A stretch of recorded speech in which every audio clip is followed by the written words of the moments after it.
Welcome everyone to the Diary of EHO. In this episode, we have our very special guest, Mr. Lamin Tamba, environmental health professional, big screen actor, and personal friend. Thank you very much, Lamin, for joining us today.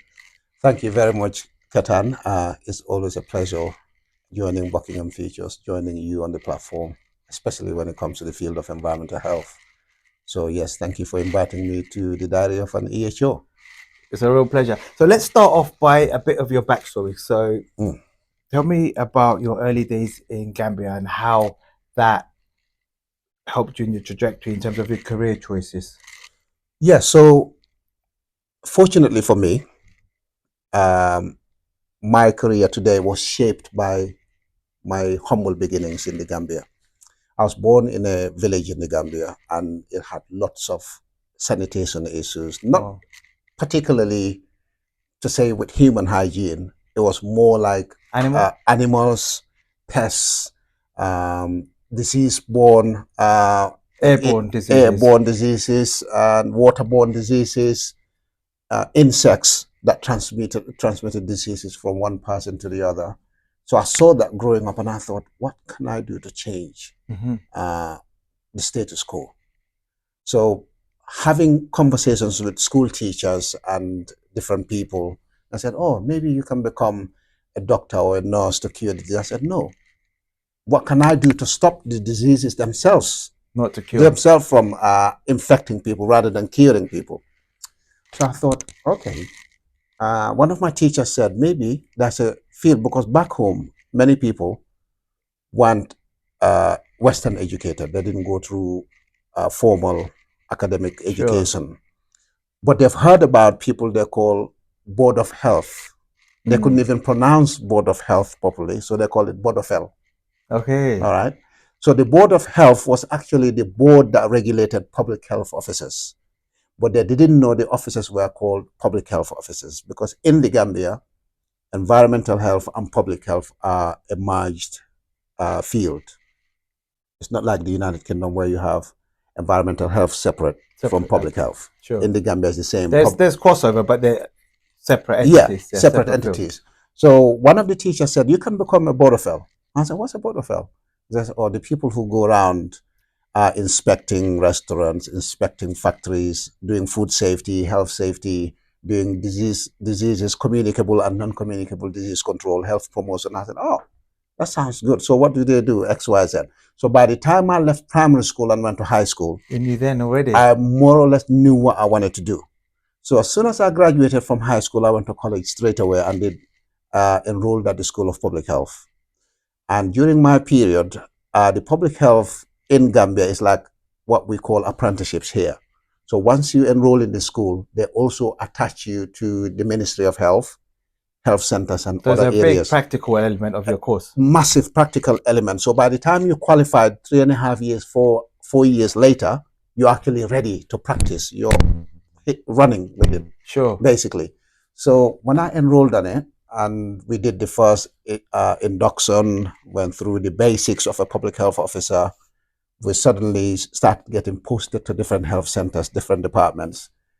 And that's where I started making a meaningful difference in terms of how I could contribute back to my community and deal with your immediate community. Yeah, my immediate community. So I was posted in a different community, but I went back. The knowledge I obtained from the School of Public Health, plus practicing as a public health officer, that experience I took back to the village and told them how to control mosquitoes, because mosquitoes alone transmitted malaria, transmitted yellow fever, transmitted many other diseases. So mosquitoes were the biggest causes of some of the non-communicable diseases in Africa, in Gambia especially. So we managed to deal with harborages that encouraged mosquitoes, reduced it. So still water. Still water, puddles that you find in different places. We managed to deal with those. Vegetation that was needed near houses, because mosquitoes that cause malaria, that transmit the malaria parasite, the female Anopheles mosquito, is a very weak mosquito. It can't fly where there's wind.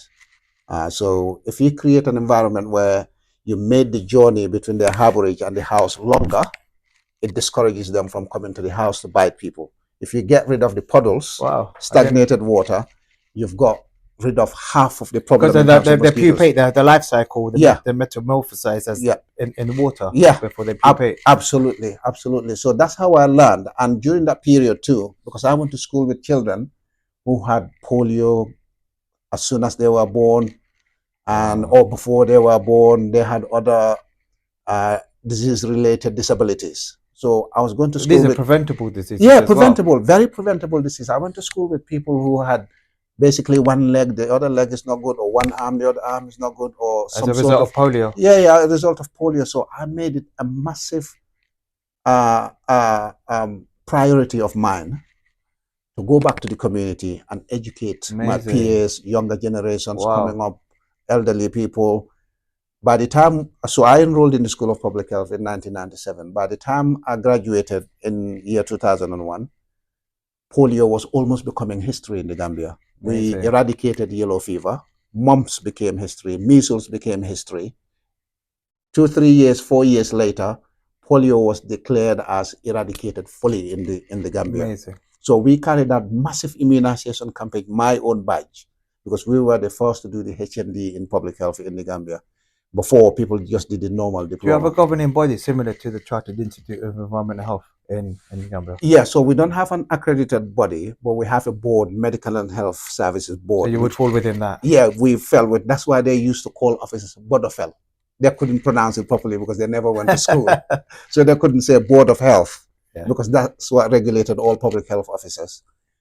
So there was that board, but they didn't have a separate institute. Quite similar in East Africa and Uganda. Yeah. They have a board of health. Yeah. So that's my early life experience. That's what set up my vision of what I wanted to become. And it's amazing you knew from primary school what career you wanted to pursue. Yeah. And you had the passion for environmental health from that age. Yeah, absolutely. Because I used to help some of my schoolmates, some of my classmates that couldn't walk properly or do so. Sometimes it slows me down getting to school on time. But for me personally, that caring attitude I had growing up, empathy I had for people. You just wanted to do more. Yeah, I still wanted to do more. Even if I was late to get to school. And you know, Africa, when you get to school late, it was something like corporal punishment. My parents, as you know, are both born in Africa. Yeah. Yeah, you can't be late. You can't be late. So you get beaten for trying to help somebody else. But eventually, some teachers understood that I was helping other people who weren't, fortunately, as quick as we were. So even in the UK, I was the final year where they abolished caning. Caning. Yeah. Lucky for some. Yeah. But it was a thing before that. Yeah. So that's it. That's my early life career as a public health officer. And quickly after becoming a qualified public health officer, I worked at the food hygiene unit. And then I got posted to the occupational health and safety unit. About a week or 2 or 3 after being posted to the occupational health unit, 2 of the senior officers had to be tasked with some other responsibilities. So myself, just fresh from college, thrown in straight at the deep end, had to be the head of the occupational health and safety unit, and had to do inspections, had to go to places, had to do upgrade the filing system, the procedure of the unit. So in terms of leadership or taking the lead from the front, it kind of came naturally to me from the beginning. Sure. So it's like everywhere I went, I more or less got thrown to the lions. Let's see how it's going to do in front of lions. And you swam every time? Every time. So that's where I am here now. Excellent. So let's fast forward to UK. Yeah. Where our path initially crossed. Yeah. Tell me a little bit about how you find the main differences you find, because you return back to academia. Yeah. Because your qualifications, although a lot of transferable skills, wouldn't allow you to practice as an environmental health profession in the UK, right? Yes. So again, being from the Gambia, in 2001, we didn't have any university in the Gambia that offered a master's degree qualification in public health. And then via research, I found out what was actually more useful to me would be environmental health. And I applied to attend the University of Birmingham to do the MSc in environmental health. So I flew in, went to Birmingham, attended the University of Birmingham. Was that your first time in the UK? That was my first time in the UK. And I came in just about the very day that the Twin Towers of the World Trade Center were blown up by the planes. So I got here, got at home, sat down watching TV. I saw one plane go through that Twin Tower, one of the towers of the Twin Towers. And oh my God, what's going on? And the next thing you know, another plane comes in and hits it. I said, what's going on? So almost everything, because the classroom that we were supposed to be in was supposed to be predominantly made up of Libyan students. They were prevented from coming. They were prevented from coming. But again, my course continued anyway. So I did environmental health instead of public health. And I found out there is a crossover: occupational health and safety, private sector housing and epidemiology as well, communicable diseases. Epidemiology, water quality, air quality, Legionella, contaminated land, noise and vibration. So everything came together. And I thought, yeah, I would do this course. It was self-funded. I had to pay for it myself. So that's how I did the master's degree in environmental health. And along that path came Mr. Katan. Well, I feel, I've played a small part in your career, right? So I remember when we first spoke, you'd recently graduated and was struggling to get your foot in the door. Because you lacked UK experience. Yes. Despite the fact you have a lot of transferable skills. You struggle to get a role or even secure an interview. Yes. So I managed to get you an interview. Yes. And I feel very proud to have played a small part in your career journey. Yeah. And then the rest is history, so they say. In the acting world, they always say there are no small parts in your development. And I believe that 100%. To you, you think what you've done for me was a small part, because I had work experience before. I had the qualifications. It was totally different to the UK. The legislation is different. But the ethos of an environmental health officer, public health officer, is the same. First and foremost, you need to feel the need to resolve people's problems. Absolutely. All right.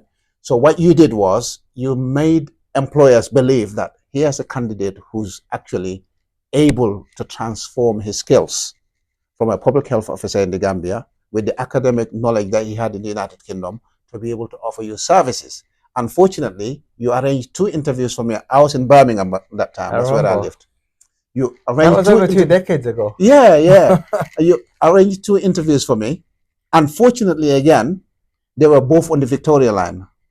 So I came off at Euston, trains from Birmingham, walked across to King's Cross where Camden's offices were, interviewed, jumped back on the Victoria line, straight to Brixton, interviewed. For Lambeth. Camden hesitated. Lambeth said, yeah, we like what we saw in the interview. We're going to give you the job. So when Camden came back, I was like, no, Lambeth were a bit more assured in terms of my ability. So I'll go with them. So that was a major step in my career. And I'll tell you a secret. At that time, I was on a student visa. The job you got me at Lambeth led to me having a working visa in the United Kingdom. Yeah, absolutely. And then eventually that led to indefinite leave to remain. And I kept the indefinite leave to remain. I didn't want the British citizenship at the time. But when the acting career came along, it was always a last-minute travel. Travel to South Africa next day, travel to the United States day after tomorrow. So applying for visas became a big obstacle in terms of me taking up acting jobs. So I thought, okay, I'm entitled to British citizenship anyway. Let me apply for naturalization and get my citizenship. And we'll take it from there. But the environmental health, meanwhile, it picked up significantly since you got me the job at Lambeth. Absolutely. And it so got a famous better and better. quote by Steve Jobs is, you can never join the dots looking forward, right? Yeah. So everything happens for a reason. Yeah. So when you look back, you can join the dots. Yeah. And that was, as I say, to me, I played a small part because you presented yourself in an interview. I saw the potential in you. Yeah. And because you didn't have any UK experience, a lot of employers were very reluctant to meet with you. And this is where my personal relationships came into play. Yes. Where I said, look, I really recommend highly that you meet with him. Yeah. I've met with him, and he will be a real asset to your team. Yeah. And luckily, the 2 that I spoke to both took me up on that. Yeah. And then you then went to the interview, represented yourself, and they saw what I was saying to be true. Yeah. And the two firm offers on the table. Yeah, Lambert offered same day, even before I got back to Birmingham. You got to me and said, "Oh, they want to take you on." I said, "Oh my God!" I know you were on the train. Yeah, I was on the train going back. Absolutely. I said, "Oh my God!" And then that's how the UK career started. Absolutely. Phase 2 of my professional life, and then since then, I've gone on to do other things in environmental health. Yeah. So look, you've got a very successful career in environmental health. Yeah. acting also, you're a big screen actor. Yeah. That came along. How did that come about? So the acting again, environmental health. I had a friend, still a friend of mine, that invited me to a Christmas party. That was back in 2009, I believe. And then I said, all right, okay, I'll come to the party. So it turned out it was a private party, and his friend organized it. So a friend's friend. And you had no prior acting experience prior to that? I had zero acting experience I before just that. remember you blew up. All of a sudden, I'm seeing you like a poster boy and Yeah, everything. yeah. I'm like, that's my friend. Yeah, I know. So I had no prior acting experience. Never, ever, ever thought I'll act before. Never been on set in my life. I went to the Christmas party, and then this chap and a lady standing across the room kept staring at me, and I think, oh, it's a party. You know how I do it. I just go and have a good time, right? Yeah. I've got no nerves. I've got like confidence brimming everywhere all the time. So I said, yeah, okay. You turn up as you. Yeah, I turn up as me. Nothing phases me at all. Yeah, no pretenses. You be you in every situation. Yeah. So there we were, myself and my friend chatting, but my friend was busy because he was friends with the organizer of the party. Okay. So this chap comes across with a lady, and then we start chatting and says, and he says, oh, what do you do for a living? And I said, oh, I work for local government. He says, oh, we were standing there thinking that this guy is definitely a model or an actor. Definitely. And I said, why would you say that? He says, because you're dapper and you got very unique features, striking features. So we thought definitely in the acting industry. I said, no, I don't do anything that's stupid. So it started laughing. Yeah, that's what I said. I said, I don't do anything that's stupid. Because my idea of modeling acting at the time was stripping your clothes, showing your abs, doing stuff. I didn't know there's a lot more you can do without doing stripping or modeling in underwear and stuff like that. So we carried chatting, exchanged numbers. I didn't think anything of it. And then he called me like 4 weeks later and said, oh, we had a chat at the party. Do you remember? And I said, yeah. He says, do you want to look into acting, modeling? And I said, no, never done it before. And he says, yeah, but you can start. I think you'll do really well because I've been in this industry a long time. I just started. So they were agents, these two? Yeah, they were agents, okay. Yeah. It turned out they were agents. They told me at the party, yeah. But I thought it's a party, maybe flattery. People come and say, oh, Katan, you're looking really great, even when you're absolutely pasted. You see what I'm saying? So I thought it was flattery. I didn't believe them at the time. But they followed up 2 to 3 weeks. Yeah, they followed up later. Yeah. And it also took me another 7 months of hesitation before I actually considered it. So it says, oh, we have got a requirement here for an African actor for a McDonald's advert. And that was your first day. That was your debut. That was supposed to be my debut.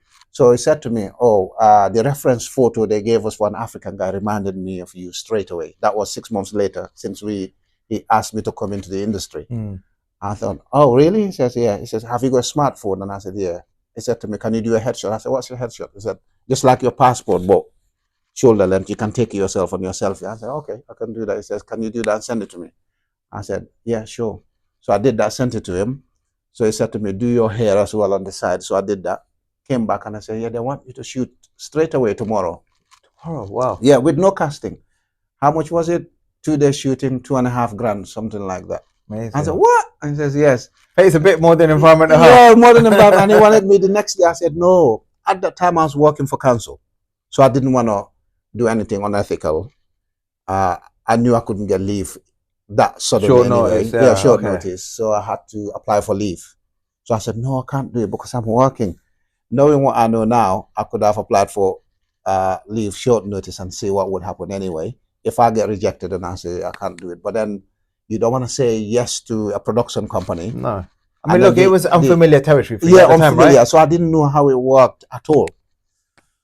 So eventually he said, see, no casting whatsoever. They cast you straight away for a big paid job. You want to come and do it? So I went in and did some photo shoots. He said, I'll do photo shoots for you free of charge. And I'll teach you during my lunch period how to angle to cameras, how to audition, what an audition looks like. So elementary. So I said, okay, I'll go and try it. So I went there, did photos, showed me what a commercial audition looks like, what a film audition looks like. On set? On set. Okay. But he did that in his office. Yeah. During his lunch break. So I thought, okay, this guy's serious about me. Might as well give it a go. So I done that. And that was 6 months from your initial meeting? Yes, about 6 months, 7 months. This is July now, 2010. Okay. So from there, I started getting emails as soon as he put my photos on the board. He said to me, go on Star Now as well, which is an elementary casting website. Go there and put these photos I've given you up. Register yourself. You can put yourself up for jobs, but I can't put you up for jobs there because they're poorly paid, but it's a place to get experience. I'll put you forward for jobs where you get stuff. And then kicked off just like that. Amazing. So I did that photo shoot in about June, July 2010. It still took me a few months of hesitation because I was working for the council. Until December 2011, I said, all right, we want you for a Cisco commercial and you're playing a principal role. Big Bang commercial. That was being shot for London 2012 Olympics. So the London 2012 Olympic comes and I'm on the screen, Cisco information company that does telephones and stuff like that. Because you kept this quite quiet. Yeah, I kept it quiet at the even time. though we were communicating, and that's when I saw it, like, see you on billboards and yeah, stuff. Yeah. And I know what's going on here. So I started kicking off and I was like, because I didn't know how it worked. I still nervous up to 2012. Yeah. When things started going out. You were kind of on the fence. Yeah, I was on the fence. I think, what am I getting myself into? So I did Cisco, big one. I was playing the coach of athletes for the London 2012 Olympics. And I did Kit Kat. And as a principal. As in the chocolate? Yeah, in the chocolate. Okay. As a principal as well. So usually with commercials, they'll pick you for a feature or something like that, especially if you don't have experience. But for me, I was picked for principal roles from the beginning. Straight, just like that. I'm like, wow, okay. And then from one of those commercials, somebody said, you got powerful screen presence. I think you need to look into acting. I said, no, I've got an accent. I've never been to drama school. So by this point, I've had a chat with people on commercial set.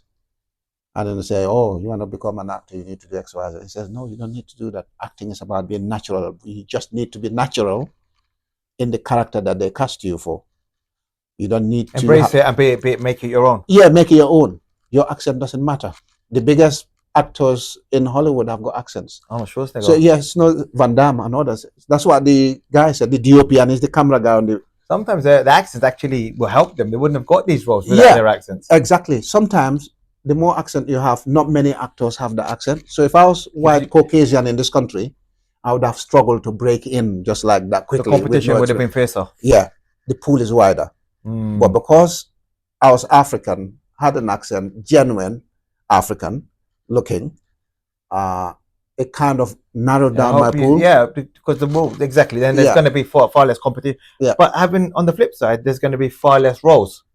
Far less roles, yes. So that's the flip side to it. However, I've been in films where the roles were previously written for a white guy, and they changed it to me because they liked the audition. Amazing. Yes. So going back to environmental health, so from your acting career, because you went very quickly from commercials to main screen, right? Yeah, big screen. Yeah. What skills would you say from acting are transferable back to environmental health? So acting experience that became very handy when I started becoming a senior officer in environmental health, because you learned how to stand on stage and present. You learn how to communicate to a wide audience.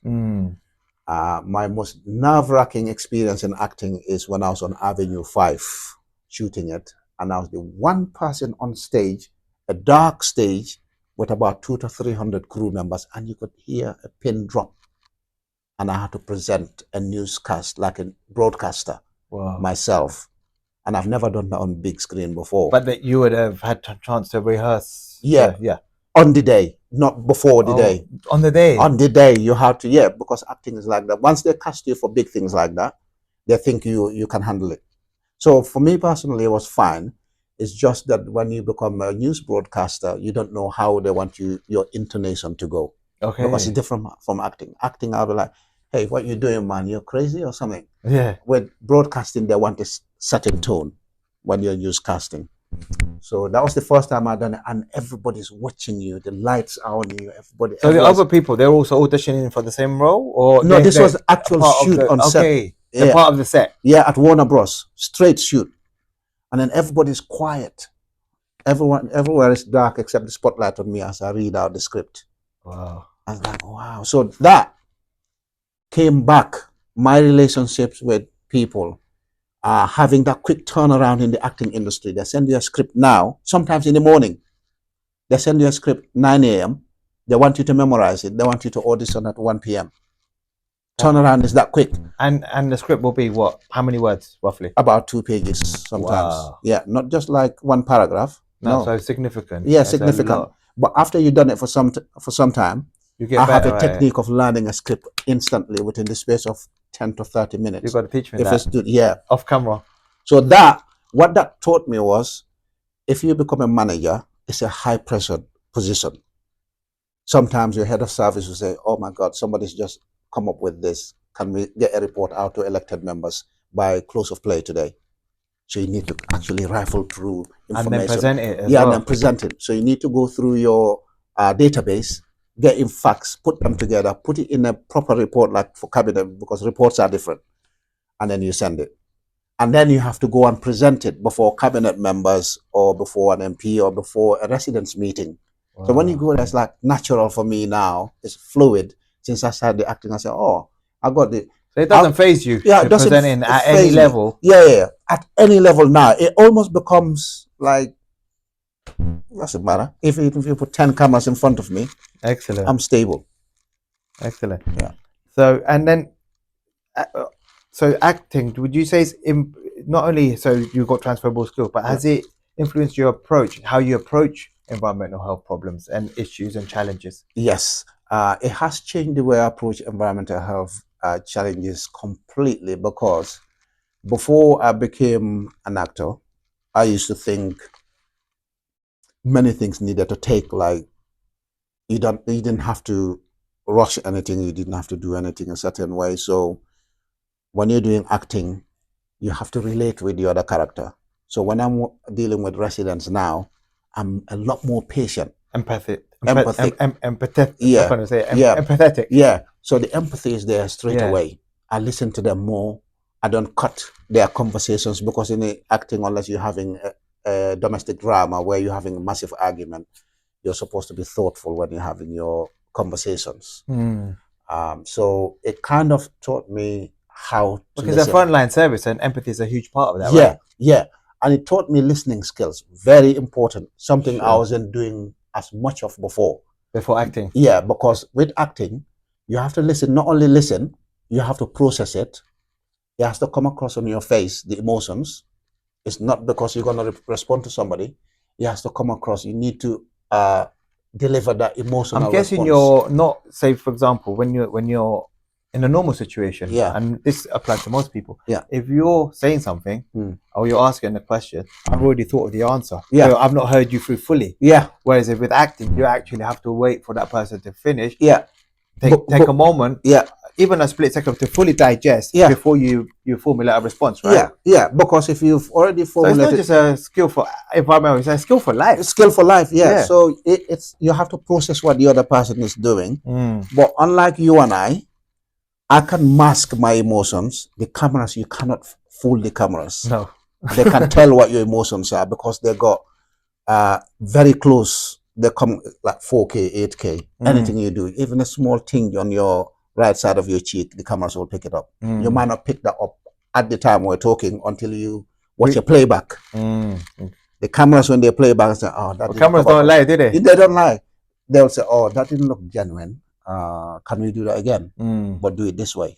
That's why in acting you get many takes, because you cannot fool the cameras. If you're processing what the next person is saying, the cameras can tell you. If you're not, the cameras can tell you.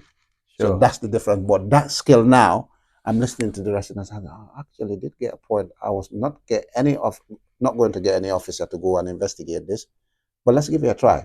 Let's get an officer to go and listen anyway. A bad visit is better than a no visit, right? So it kind of taught me that listen to people a bit more. Go and experiment what they're saying. Oh, I can hear X, Y, Z, and you think, how is that possible? But let me go and listen to it anyway. Or let me go and inspect the place anyway. And then you realize sometimes... And you're still very hands-on. Despite being in a very senior role, you still...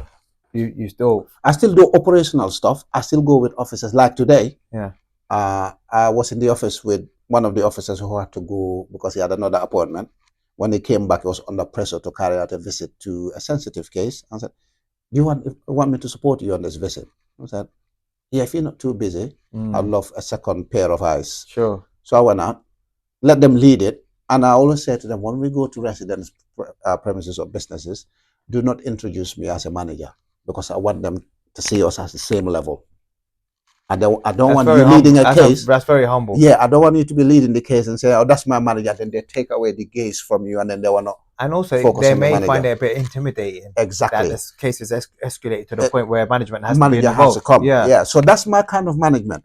That's I go down and understand what my staff are going through. Yeah. And at the same time, I like us working as colleagues, support each other, rather than me imposing or passing down commands to people below me. I don't like that. That's very admirable. Yes. And how do you balance both careers? So right now, it's a case of environmental health is priority number one. I've become very selective with what I want to do in the acting industry. So I've pretty much done almost every other role, unless I'm doing something significantly different or the profile of the role is much bigger. I don't want to leave my job to go and do it. But if I have an acting job that is really good, totally different, or working at a different level, I'll book leave. Okay. Yeah, or toil or flexi and go and do it. And it'll be a case of maybe shooting for a week or shooting for 2 weeks, or and sometimes that could be 1 in month. the UK or further. Anywhere. Anywhere. So that's the thing. That's why sometimes I keep my hours accrued. Right now, I've got about 90 hours excess that I've worked. So if something comes in last minute and I've got enough cover, again, this is something that I benefited from the acting industry, preparing for eventualities. Preparation is key. Contingencies. So I created resilience in my team in such a way that if I'm not there, even if I call in last minute sick or whatever reason, the team leaders will step in. Obviously, if I'm going off to do a project, they will know in advance. All right, they can step in. I put them as substitutes so they can do some of the approvals and other things in my absence. So in the acting world, because the weather is very important, they always have plan A, plan B, plan C for shoot day. All right. With environmental health, the show must go on. Well, there we go. So now I brought that knowledge, plan A, plan B, plan C. What if, to a point where we are almost fluid, because Hammersmith and Fulham Council is very busy. Most council departments, if you're a manager, it's very busy. So you don't want the process, the service to stop because you're not there. No. You want it to continue. So if you create resilience in your team, even in your absence, they can pivot and have contingency in place. Yeah, and things will tick along very nicely. So what would you say is the most pivotal or like a milestone moment in your environmental health career? So environmental health itself, so let's take Gambia out, because environmental health started here. It was public health before that, right? Yeah, public health before that. So the pivotal part is the beginning of the second part of my professional career with Lambeth. That I think was the foundation of what I became in the end. Because I remember one of my managers saying in 2004... Well, you're far from the finished product, so became in the end. You're still on the journey. Yeah, so I'll come to that in a minute. When I moved from Lambeth to Haringey, which was my first permanent job as EHO, my manager came in the office one day when everybody was there, tongue-in-cheek, I thought. He just wanted to pull the legs off other officers. He says, oh, Lamin is the only officer that I employed that never woke me up in the middle of the night to ask me how to do a job. And everybody just looked at him and, what is he on about? And so later on I asked him, why did you say that when everyone was there? I said, because you've done really well. Because I was in a 9-month probation because of my background from Gambia. I didn't have that much experience. But within, I think, 2 months, they confirmed me in the role. You see what I'm saying? So he says, you've done really well. So you reduced your probation by 7 months? Yeah, exactly. So he said, you never called me in the middle of the night like other officers did to ask me how to do a job. You used your own initiative. In terms of noise? Noise. Nighttime will be nighttime, right? Yeah, out of hours. You used your own initiative and you were confident. And that was it. However, when I stopped doing permanent jobs at some point and went agency, then I realized that working for companies like yours, Buckingham Features, was probably a a revelation to me, because not only did I begin to get that personal relationship between a client and agency, because you were hands-on. You didn't call up to say there's a job XYZ. You called up and asked people how their welfare was, how they were doing, how they were feeling, where they were working. And for me personally, that's what shows that somebody actually cares. Because some people will ring you, oh, Lamin, I got another job for you, it's paying more. No, I want you to say, how are you doing where you are now? Are you developing? What are the positives? What are the negatives? Would you want to continue there? Would you like to look at another opportunity? But I see, the way I look at it, Lamin, is I try to put myself in whatever situation. You know, again, similar to you, I like to kind of put myself in the situation of the person I'm speaking with, and you know, ask what information would I require if I was, for example, the job seeker, the client, and what information could I do, or how can I facilitate this arrangement that everyone benefits? In terms of career long-term progression. So that was it. When I started doing agency, I said, oh, okay, so agency is that flexible. And then eventually coronavirus came, obviously. So, but when I went to university to do law, I realized London South Bank. That was a massive turning point. London South Bank, then to University of Law, Moorgate to do the legal practice course. I realized that actually a career is not so much about money or the prestige. For me personally, it's about the difference it makes in people's lives. Quickly, I realized actually law is nice, it's attractive, and eventually I'll make more money from it. But I'm not getting the feeling that I was getting when I resolved somebody's food poisoning complaint. But there's still an aspect of law within environmental health. Law, you know, there's legalities and legislation. And your academic experience within the law sector, again, would put you in better stead. Again, this is that attempted career change was pivotal for me. That's kind of changed my perspective completely, because I was a legal defense trainee solicitor for 14 months, 12 months part-time while I was at uni. Then about 2 to 3 months full-time. And it kind of made me realize that it's not all about the attractive side that people can see about a profession. It's about the difference that you can make. And for me personally, it's more about the difference I can make in people's lives when I feel that I've actually resolved a food poisoning complaint, or health and safety complaint, or a noise complaint, or vibration complaint, and I can see the relief on people's faces. And you'll be following from inception, from the initial complaint, right through to conclusion. So that's the difference. And you get that satisfaction. Yes. That you made that difference. Exactly. Whilst with law, that personal connection wasn't there. It wasn't there at all. And sometimes you're defending Would you say it's almost robotic? It's robotic, and you're defending people who sometimes you can't even connect with. You don't know whether they actually appreciate what you've done, or you've done it well. They're just more concerned about walking free from the law. It didn't bode well with your conscience. No, my conscience was beating me. And one of the cases particularly, I can't go in details, when I was looking at the CCTV images of it, I felt like, this is definitely not me. How am I going to defend such an individual? But as a lawyer or trainee solicitor, you can only work with material that was given to you by your client. They instruct you. They give you the information. You work on that information. Even if you think something or you've heard something that you want instructed to advance, you can't act upon it. I thought, this is not me.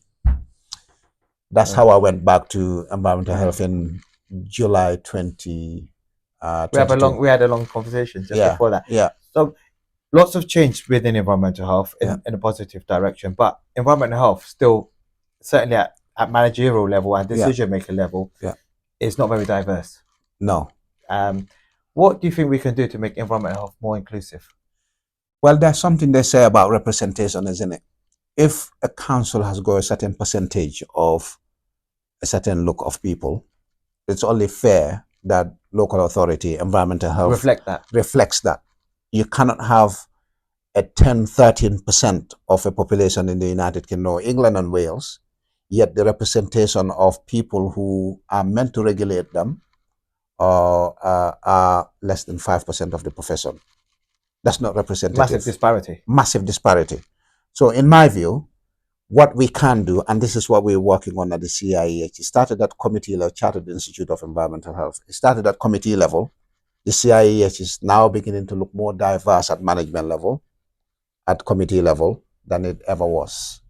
And then we'll transmit that to the institutions that train environmental health officers, but even future before environmental that, officers. so we go back to grassroots level. If you Yeah. look at academic intake of UK students, Yeah.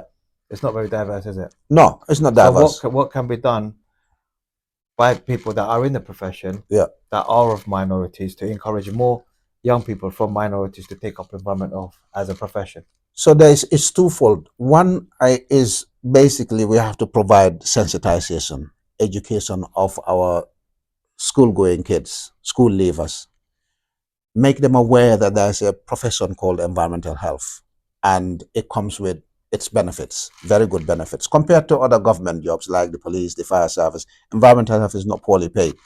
The benefits are good. You get a good chunk of annual leave a year, and then you get your sickness pay. God forbid, if you get sick while you're on the job, the pay itself is not bad. The job conditions are good. But you're also guaranteed. just the role is Yeah. very interesting, isn't it? Yeah, the role is interesting because you are basically contributing to the health of your community. Absolutely. You're contributing to the quality of air. You're contributing to the quality of food. You're contributing to the quality of the environment, peace and quiet in terms of noise and vibration. If you're doing contaminated land, you're making sure your neighborhood gets settlements where people don't suffer from hydrocarbons when they move in there. So all those things are, you feel like you're solving problems that exist in your community. Sadly, minority communities probably aren't even aware of this as a profession. Yes. Even though they're the most affected by it. Yeah. For air pollution, for example. Yeah. The disparity in terms of Black and Asian children living near factories, foundries, and they're having higher asthmatic issues is not conducive. But at the same time, people are not encouraging, parents aren't encouraging their children to take up profession within environmental health. Yeah. So this is more sort of grassroots level. And, as Buckingham Futures, we actually go out to schools and colleges to promote environmental health as a career. Mm-hmm. And generally, when we speak to young people, what do they know about environmental health? The general consensus is filthy, verminous premises, cockroaches. They don't really know what environmental health, full remit is. Absolutely, and what they can do with a degree. Yeah.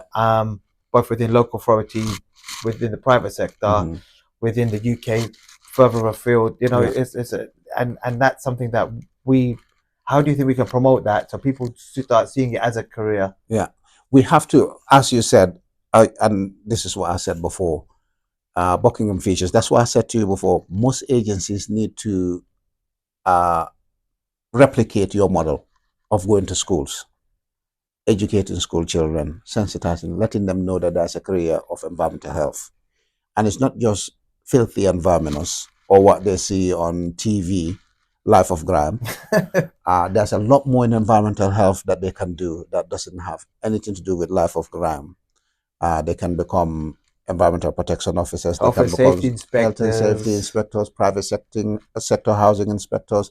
They can do a lot more. They can even branch out to do licensing and planning and other things. Absolutely. Specialist officers in environmental health. So what we need to do, this awareness, we need to continue that. We need to go to careers fairs. We need to create networking environments. We need to make sure school other professions do that. Yeah. You see police, you see fire, you see the armed services. Yeah. They're at careers fairs. Environmental health officers are not. The army and the police will even go to a shopping mall and set up a small tent, a small table. Police as well. People passing, pick up leaflets. Yeah, police, pick up leaflets. Say to them, oh, we got Royal Air Force, we got the police force, we got that, X, Y, Z. Why is environmental health not doing that? Absolutely. Those are the standards we're trying to set. Those are the procedures we want to put in place so that we can let people know. And what you said about Black and ethnic groups basically living near factories, inhaling air that's not up to the quality standard that the UK government has set. Again, it's got socioeconomic undertones to it. The way we're going to counter it is, even if you live next to a factory, we need to make sure the factory is emitting clean air of a certain standard that doesn't have side effects to people living near it. The way we can counter it is getting the people to know what environmental health is as a profession. Yeah, as a profession, what the air quality standards are, and if they notice a factory that's not complying with those air quality standards, they can raise the flag. But if they do like what I did as a kid, I've seen my community, many people are suffering from lung issues. They're having air respiratory issues. That was in Gambia, right? That was in Gambia. Yeah. So here, they can say, oh, my parents live next to this factory. I noticed my mom was coughing. I noticed my dad had respiratory problems. There's a prevalence of asthma in this area. So therefore, I'm going to investigate it. I'm going to join the environmental health, find out what the air quality standards are, find out whether this factory is meeting those air quality standards so that I can save my parents and save future generations in the area. Absolutely. So that's something we need to get into. You're doing it.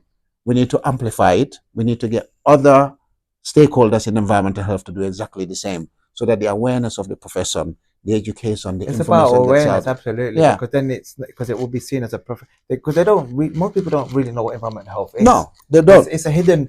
It's like they're hidden superheroes. Yes. Environmental health professionals, aren't they? Absolutely. And even if you look at it on a wider remit, we're actually playing a role by preventing an overload of the NHS. Absolutely. Because we are preventing the preventative side of it. Absolutely. Yeah. So this is what put me into public health to start with, to prevent disease. Remember when I said to my teacher, "Oh, you can be a nurse or doctor to cure the disease," and I said, "No, I don't want that. I don't want people to catch the disease to start with." Yeah. This is what environmental health is about. We're preventing people from getting sick from food poisoning. We're preventing people getting injured in a workshop, cutting their fingers, people getting maltreated or infected at special treatment and massage salons, so that the NHS doesn't become burdened by huge numbers of people getting sick and going there. Yeah. But people tend to underestimate that part of it that we play as environmental health officers. We have a very big... They're not even underplay. I just don't think they're aware. Yeah. There's a lack of awareness. Yes. And the lack of diversity promotes the lack of awareness. Yeah. Because you can't be what you can't see. Yeah. So you don't see someone that looks like you, who's doing that role, Yeah. who's going to be a role model for a young person growing up. Absolutely. In that sector. Yeah, and look at it this way. The government is always talking about NHS. We're going to put X billion in NHS. You rarely hear them talk about environmental health. We're going to put X amount in environmental health to make sure people don't even need the NHS. Absolutely. You see what I'm saying? Yeah, of course it is. So people look at the physical impact. Yeah. But they don't look at the causal effect. No. What was causing it to start with.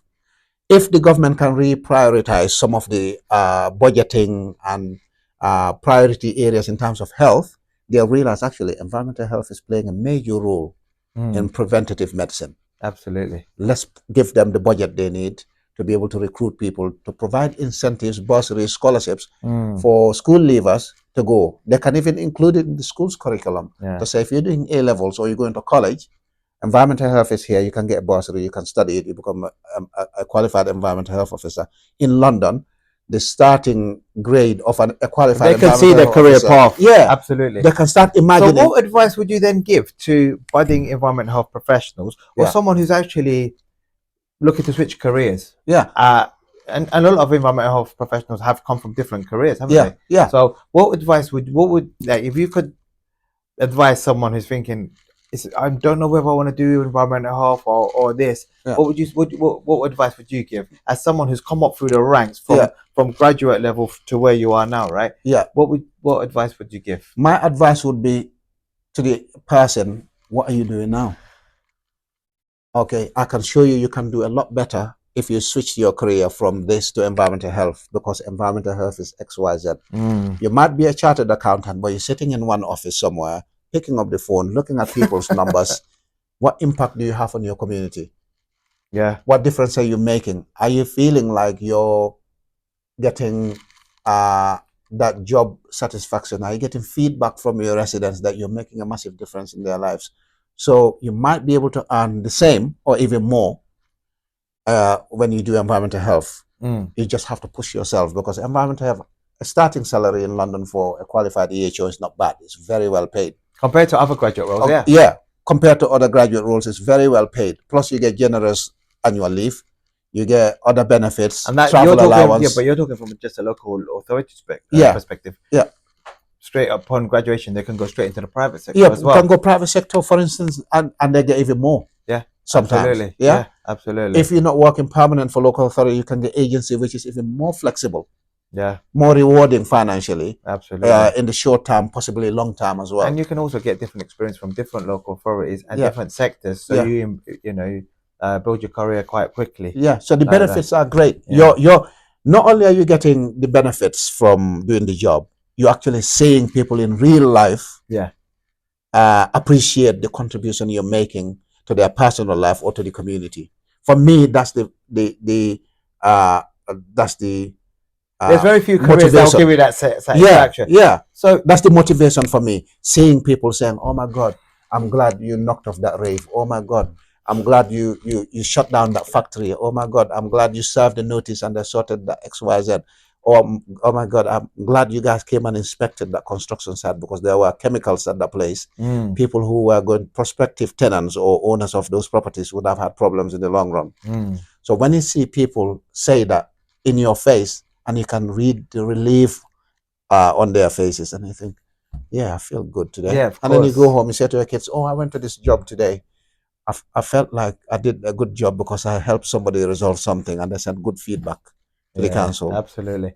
Yeah. So look, within the time you've been working with environmental health, there've been lots of changes. Yeah. Lots of tech. So what do you feel? What part do you feel that technology has to play within with the future of environmental health? So technology has a significant part. The changes in local authority started with the challenges, stakeholder challenges, recruiting staff, competent staff, qualified EHOs. But that also came about because councils suffered major losses in the first credit crisis that we had, 2008 to 2012. Many of them lost money that they invested in. Yeah, absolutely. Yeah. So that created that pressure where councils used to train officers, have lots of apprenticeships, and then they curtailed it because they had budget pressures. Now, those budget pressures meant that the shortage of staff became acute nationwide. It's not just unique to London. It's happening everywhere. Again, the coronavirus pandemic came.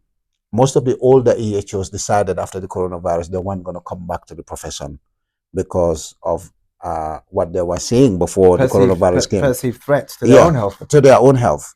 So now we're still having budget pressures, but this is where technology comes to play now. What we're seeing now is in terms of balancing budgets, and actually, I don't want to make it look like I'm a successful manager and acting head of service. But you are. Last year, well, you are. Despite expanding, well, thank you very much, expanding my team from about 7, 8 officers to 14, 15 officers, I've managed to save the team £9,000 that we didn't need to spend. And this year we are underspent again, despite the fact that's on top of additional salary costs. Additional stuff that came in, including the inflation that occurred over the last couple of years. And technologies played a part in that. Technologies played a significant part in that. How did I change it? What we did was we cut down our communication, changed the way we communicated with residents. So instead of posting letters out, when officers went out or had a conversation with businesses or residents over the phone, we said, collect the emails, collect other means of communication where we didn't have to start posting out letters to cut costs on letters. So were you doing this via tablet or like a particular?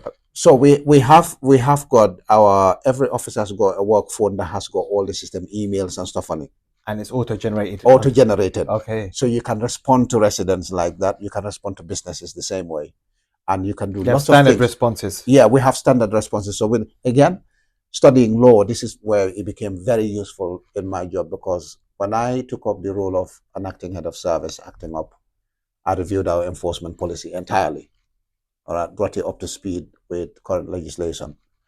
I reviewed the team's procedures, team documents, a lot of documents, I would say about 11 separate policies. Wow. And brought them to speed. Some of it worked with colleagues, some of it did. But again, as a team player, Once I've done the draft, I'll share it with the team and the department. Different teams within the department. Yeah, I'd like your views by date XYZ, because I'm not a manager that likes leaving stuff open-ended. I like giving people deadlines. I like setting targets. I like setting smart goals, right?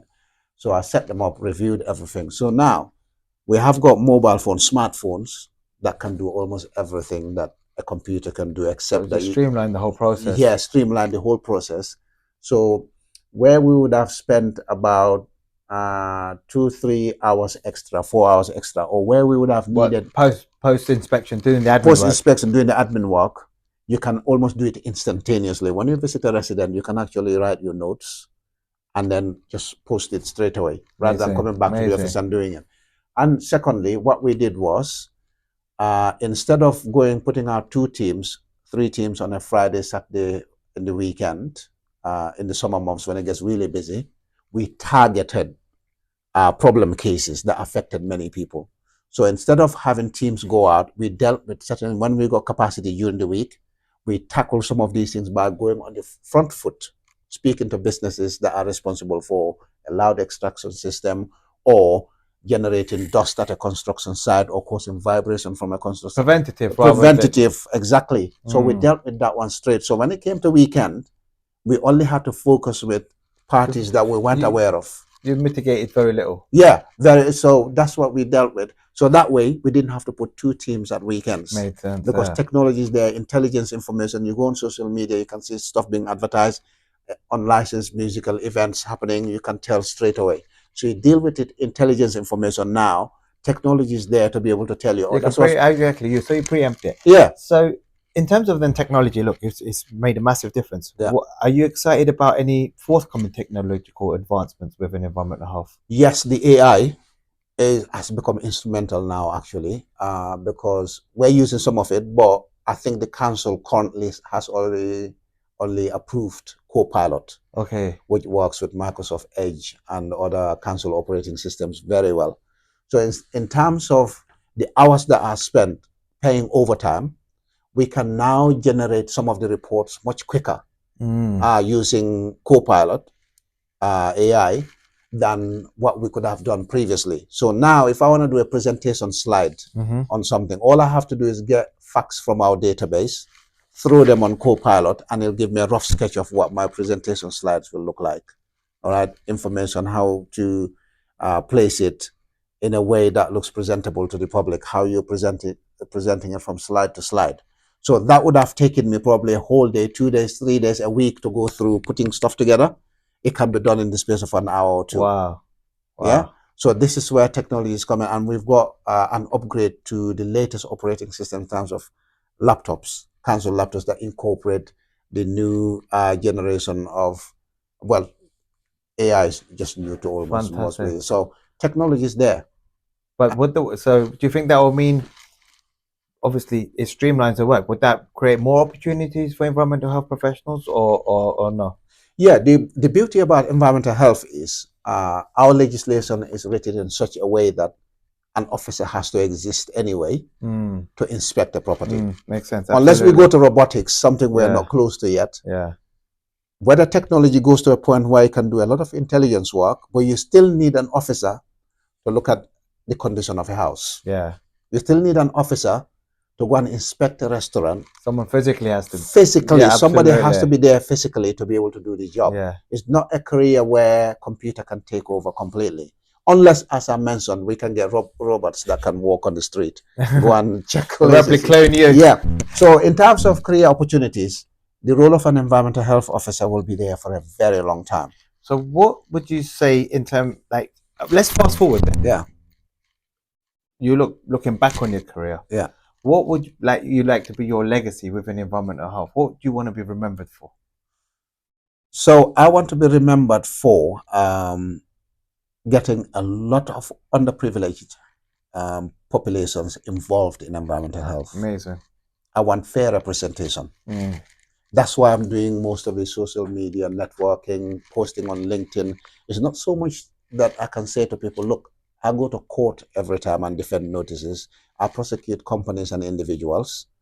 I want a young child somewhere in Stanmore, in Enfield, in Tottenham, or even rougher areas to look at it and think, oh, he's just come from Africa and he's doing all of this in England. I can do it. Absolutely. What excuse have I got? A lot of the blockages for young people, Yeah. myself included when I was young, Yeah. very long time ago, Yeah. were in here. Yeah. That's what it is. You know what they always say about a determined person? My life, I look at it as water. I take the symbolism of water. All right. You see how strong a mountain is and a rock? Or what can break through it? Water can break through it. You know Sheer what it does? determination. It'll come and clasp at it and go away. Come and clasp at it and go away. Eventually, it creates a crevice. Yeah? Penetrates the rock. That's why you go to mountains, you see a stream going through a mountain. Waterfalls, where do they come from? Through the rock, the bedrock. Absolutely. Yeah? Yeah. So, absolutely. what we need to let our children know, our future generations know, success is not an overnight thing unless you've done it the wrong way, or you're one of the 1 point something billion people who can just win the jackpot one day. Success is not built overnight. Even then, if you win a jackpot, Yeah. you don't have a success mindset. Yeah. It's going to be short-lived. It's going to be short-lived, like that guy that won 7 million lotto a few years ago. He blew all of it. Didn't have You have to go to mindset. financial sense. So what message would you like for our viewers, and also what can we all do to make environmental health more appealing? You know, what actions can we take as individuals? Yeah. So the communication tools in this generation are social media. Very important. Everybody can play a part. Tell people, your families, your friends, if it's a career fairs, advise school-going kids that there's a career called environmental health. Sure. Yeah. But we have got the tools now. Kids go to TikTok. Kids go to LinkedIn. People hang around more in the social media world than they do in real life. Exactly. It's not like when me and you were young, yeah. right? So that's what I said earlier. And the reach is far bigger. Yeah. And quicker, much quicker. You can post something now. You could have a thousand people see your message. How are you going to meet 1,000 people to share your message in an hour? Yeah. So this is it. So we can use those tools now. Let's go where the children go. Yeah. School-going kids go. TikTok, LinkedIn, Facebook, Instagram, Twitter, or X as it is now. Let's use it. Let the kids know. Let's do advertising. Let's present programs there, podcasts. Let's go. You're very good at skits. that. Absolutely. You're so good at that. And as I said before, I posted not for self-aggrandizement. I want a kid somewhere in Hackney to see me and think, hang on, he's come here, he's built it. He said he started environmental health 20 years ago and he became an acting head of service now.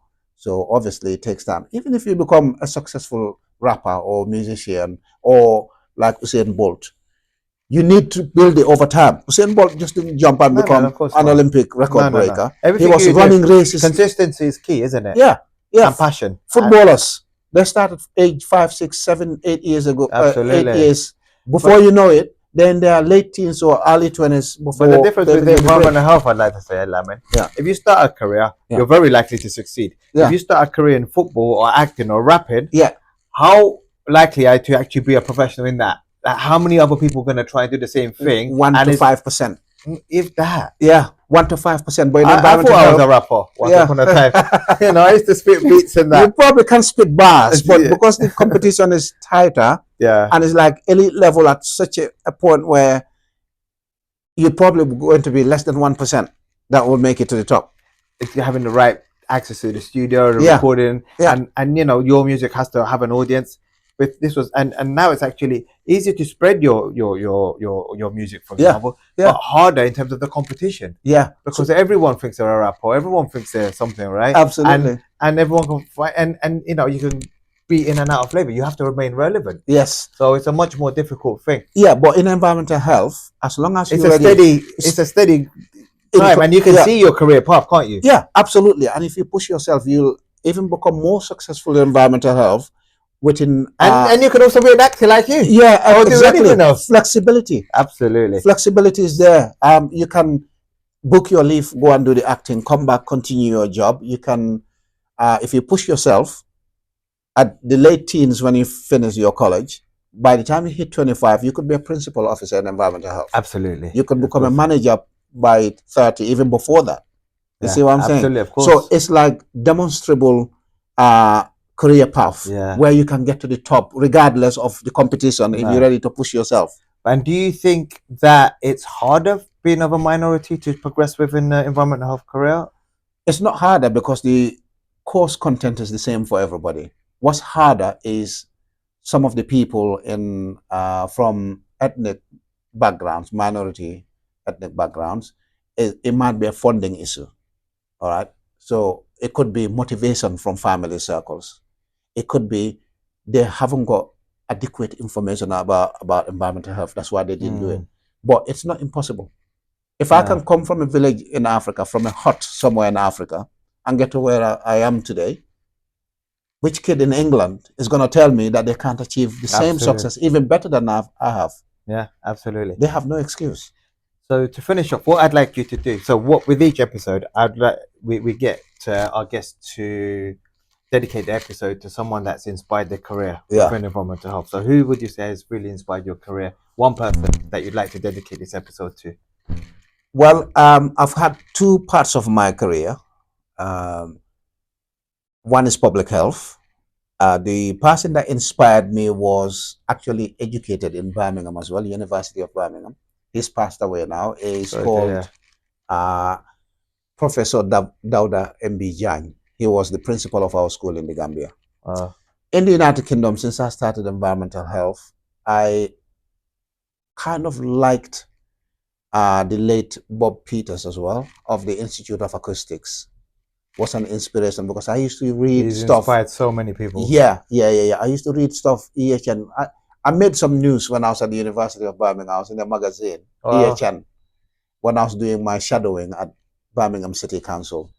And I read some of the acoustics articles on it. And I looked at the Institute of Acoustics and I see articles and publications by Bob Peters and things like that. So, yeah, I would love to get that. In fact, that's what got me into environmental protection to start with.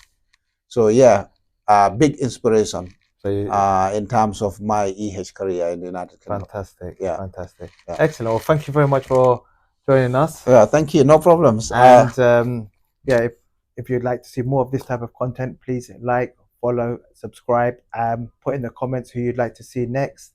We're going to be continuing with our series of Diary of an EHO. So stay tuned for more riveting and exciting shows. Thank you very much, Katan. Thank you, Buckingham Features. As I said before, it's a real pleasure having you here. Yeah. And we go back a long time. So not only are you an environmental health professional, actor, legal expert, but also a personal friend. So it's a real pleasure having you here. Yeah, same here. Thank you very much. You're pioneering a lot of stuff in terms of awareness of environmental health, putting people in jobs. Something I'm very passionate about. Yeah. So comes naturally. I think other agencies, other employers in environmental health should really take a leaf from your book, literally, Buckingham Features. Well, we all learn from each other. Yeah. I believe we all need to do our part, but you're doing a massive part in terms of putting the profession out there for school leavers, especially. Appreciate that. Thank you. Thank you very much.